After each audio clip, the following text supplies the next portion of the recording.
Assalamu alaikum. Hi guys, this is Sarah. You also know me as The Feudal Search. Today, I wanted to talk about some of the blessings that we often forget. I especially need to talk about this not only to remind my fellow Muslims, but to also remind myself because often in our daily lives when we're having hard times, and even when we just get busy with family and with work and with school, we tend to forget about the everyday blessings that we have from Allah. So I would just like to talk about, first of all, the blessings that born Muslims have, and then the blessings that converts have, and then the blessings that we all have. So, first of all, to my born Muslim brothers and sisters out there, Assalamu alaikum again.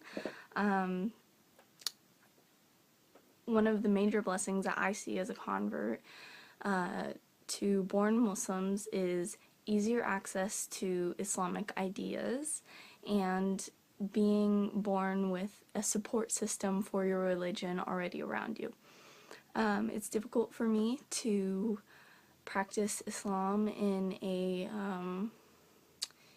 a non-practicing family, as in, I say non-practicing, it makes my parents sound like they're Muslim too, but they're not. My parents are Christians, and so that makes it pretty difficult for me. Also, it's easier to learn about Islam in an Islamic family and to come to Islam. I mean, that doesn't mean that everyone's spiritual journey is not as good as a convert's or something like that, just because they were born in a Muslim family. That doesn't mean that at all. That just means that it's easier to see Islam and to have that support system around you. So born Muslims are very fortunate in that way to be blessed with that, and usually I get messages from people who are born Muslim who say, oh, I never really realized how lucky I am until I saw like your conversion story and things like that. And so mashallah, they realize that now, but I think that a lot of people don't realize how much easier it is to be born into a Muslim family than to come to Islam on your own accord. Totally blanking out, but if I think of something again, I'll move on to that later. So for converts, usually for us converts in our struggles, we tend to forget about the blessings that we have in our lives, and we're so focused on all of this stuff about learning about Islam and about dealing with our families and dealing with our new places in our communities and dealing with all this crazy stuff that you never thought about before, that, I mean, you tend to forget what is really important and what is good things that you're blessed with in your life. And so I often forget how lucky I am that I actually happened to come upon Islam. I mean, whenever people ask me, I always say that it was an accident because I wasn't looking to change religions. It just happened for me. For those of you who have seen my conversion story video, you know what happened. But, I mean, I just realized that being in a Christian society, well, excuse me, a majority Christian society, where I live in the United States, we aren't a theocracy, obviously. So, but we do have a Christian majority, so I usually considered it a mainly Christian society. But anyway, back to what I was saying, it's difficult in a society of a majority of another religion to learn about other religions and to obviously convert to another religion.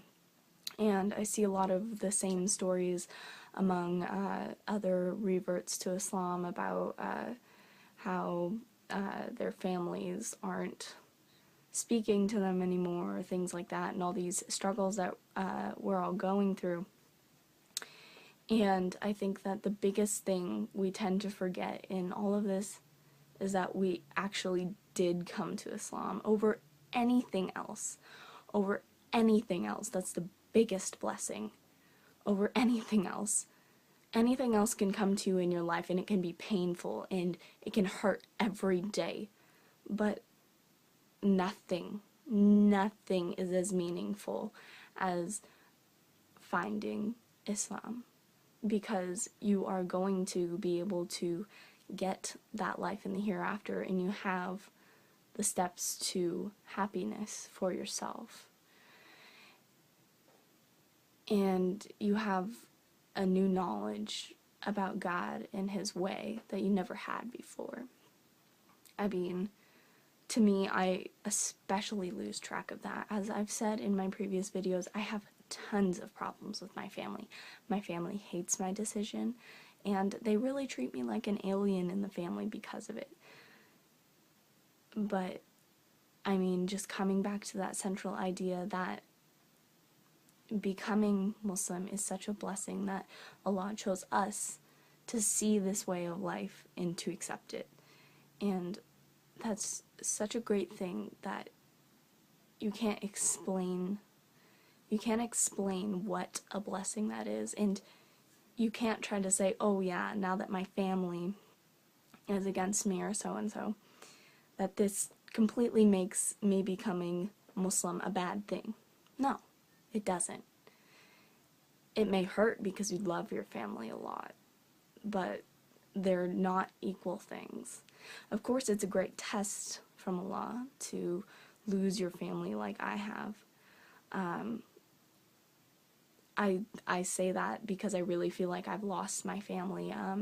I used to be close with my family, and I mean, it's no longer a relationship like that anymore, though I try to be kind to them as I can, even though it's pretty difficult.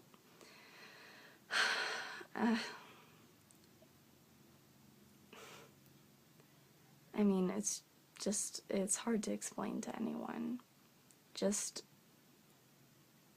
how much distraction goes on in your life. And just coming back to simple blessings is something that we need to remember for ourselves, and we need to take in and just take a moment to thank Allah about what we have instead of continually complaining about this and this and this. And I mean, for a lot of things, sure, we have a right to complain about them. We have a right to say, I'm sad about how my family treats me, or I'm upset about all of this gossiping going on in my community, or I'm upset about the way that people treat each other, or I'm upset about how the world views Muslims today on a whole. We all have a right to say that, but we don't have a right to say that those negative things cancel out the blessings that we've already been given in our life, though they are tests for us.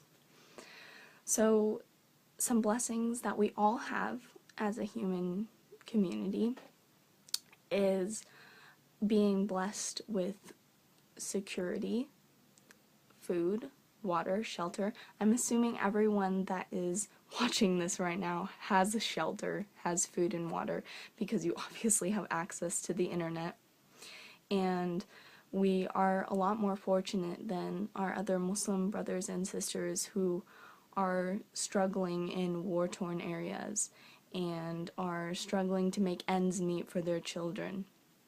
When we have so much things in abundance that we have time to sit around on the internet and we have time to watch videos of other people. I mean, of course I appreciate that, but I'm using this to convey my point that we have so much, and we complain about, oh, the gas prices are rising, when somebody else may be worried about the price of food rising because they can't feed their families. This is just some simple things that we tend to forget about in our everyday lives because we're in our own circle of privilege and we can't see outside of that. Of course, this is why it's important for us to do charity work and volunteer work, which is a huge part of Islam, about giving to the poor and the needy. And we need to take this as an actual part of our lives, and instead of doing this maybe once a year, trying to get out and do this more often, trying to make other people's lives better, because inshallah it will bring blessings upon you. It's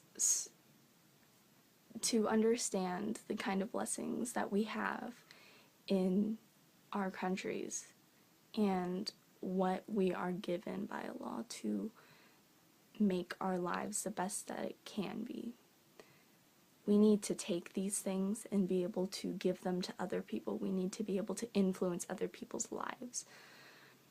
That doesn't necessarily mean go out, convert everybody to Islam. That doesn't mean that at all. That means that you're being a good example as a Muslim. That means that you're doing charity work, you're paying zakah. And, you know, as I said before, being a good example is the best thing. As a convert, when I see other Muslims that I find that are really good examples of what Islam embodies, that makes me really proud of our ummah, and that makes me go, I want to be like that person. I want to make my life somewhat like theirs. And of course, the best model for our lives is the Prophet Muhammad, peace be upon him. Everything about his life is a testament to the deen. And if we need to think about some of our actions and we need to go back to what is right and what we should do on certain situations, we can always look at the Sunnah. I mean, I've definitely gotten messages from Quran-only Muslims online here, and I'm sorry, I don't believe in that school of thought. But this applies to all the other Muslims out there. But going back to the central topic of this video, we have so many blessings in our lives, and we don't realize them. And so we need to take time out of our days to thank Allah subhanahu wa ta'ala for what He has given us. And we need to pay that back to our communities. This is an important thing that we often neglect in our lives because we are so busy with our own things that we're doing. I mean, right now I gotta say I have no time for anything. I'm in school, I'm doing my big tests at the end of the year. I'm out of school in like 3 weeks. Yes. But, you know, I definitely have more time to do things over the summer, and inshallah I'll be able to do some things for the community, and so we need to be able to plan out those times when we can do things. You know, I really think that I'm getting to rambling now, and I think that you all get the point. I will try to make a new video soon, inshallah. I mean, I always say that, and it always ends up being like a month in between each video, but I'll really try. It's a hectic life, but summer's coming up, so inshallah, more videos. Thank you guys for listening to my very long video, and hopefully I will see you again soon. This is Sarah. You also know me as the Fetal Search. Assalamu alaikum.